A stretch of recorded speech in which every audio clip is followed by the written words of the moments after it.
I really like the name Panama in the restaurant because I enjoy eating.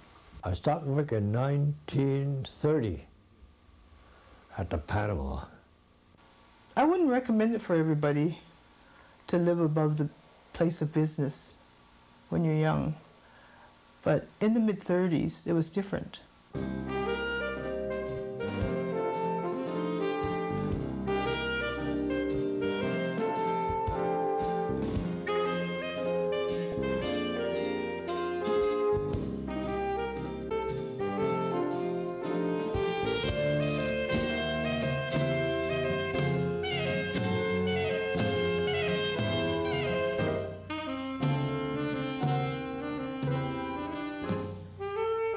It's just a hair salon now at 1407 Government Street in Victoria, British Columbia. But it wasn't always like this. 60 years ago, and for more than 30 years, this building was called the Panama Cafe. The Panama, close to Victoria's Chinatown. 2 generations of Father Chan Dun and Mother Chan Kushi's family were raised here. The family consisted of a dozen offspring, 8 boys and 4 girls. Starting the Panama Cafe wasn't so easy for Chan Dun. Son Stephen explains how he did it. In the restaurant business in Johnson Street, Montreal Cafe, that's the first one. He started with 9 partners. And eventually the grandpa buy all the partner out. So he owned the Montreal Cafe. And then he go to Tourist Cafe, White Cafe, and then last one is a Panama Cafe. Until we move up to Government Street in 1930. We closed, yeah, in 1930. And we closed the place in 1967. We sold the place in 1967. Stephen Benny Chan is the firstborn. His Chinese name is Sinhan because he was born 5 days before the Great Chinese Revolution that erupted on October the 10th, 1911. So, his name was Sinhan in Chinese, which translated means the new Chinese. And he was one of the many Chinese now being born in Victoria, British Columbia, born on Canadian soil. Being the firstborn, he was also the first to work at the Panama Cafe.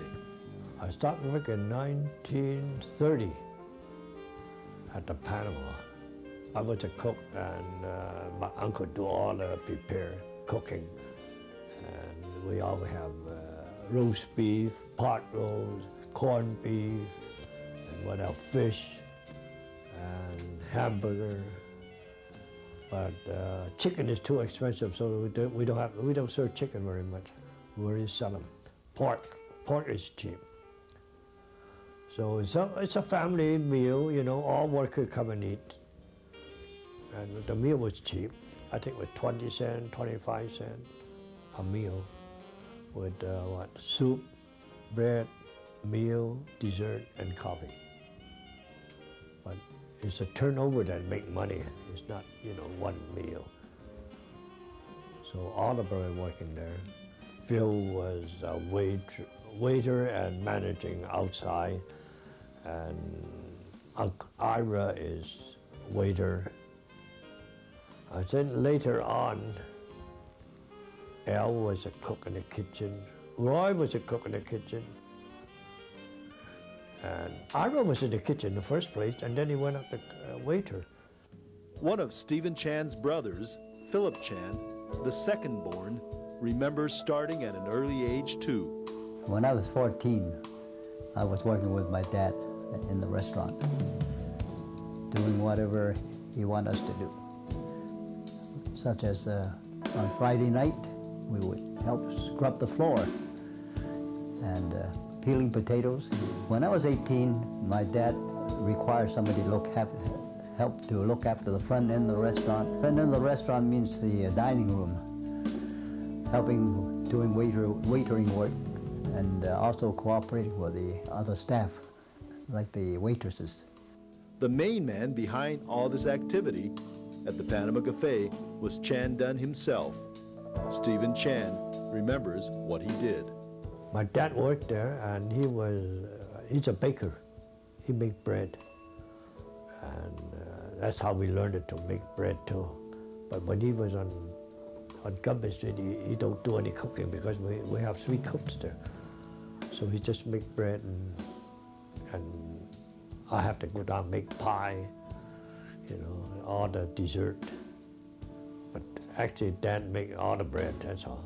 They make about 200 to 300 bread every other day, 200 today, 300 tomorrow. And we sell the bread at nickel each. And Dad was so good-hearted that he gives 6 bread for a quarter. So a lot of people remember that, but a lot of people don't. You know, I mean, we feed a lot of bread to a lot of family in Victoria. But it was cheap those days anyway, make bread. I think it cost about 4 cents a loaf to make a loaf of bread. We sell it for 5 cents and make a penny on it, but if you sell 100 loaves a day, you make $1. 30 days, you make $30. See, a year, what, you make $500 just on bread alone. But mind you, we have a machine to do it, so that's not bad. All the brothers go down and help making the bread too. See, most of the brothers. Dad trained them all up. We make all bread. Everybody make bread. Compared with what I know about father and son, my relationship is very, very spare. All I did was just follow my dad. If he wants something to be done, I just accept it, and as a son to carry on. There was no such thing as why me. We just do it. So I respect his hard work. He's a workaholic, and thank goodness he's in good health, carrying all that time, because the business is open at, as I say, 6 in the morning and close at midnight, and open 7 days a week. So you can imagine, in spite of his young age and healthy, he has to keep everything going and make sure everybody does a certain job, front end or back end in the restaurant. And he also had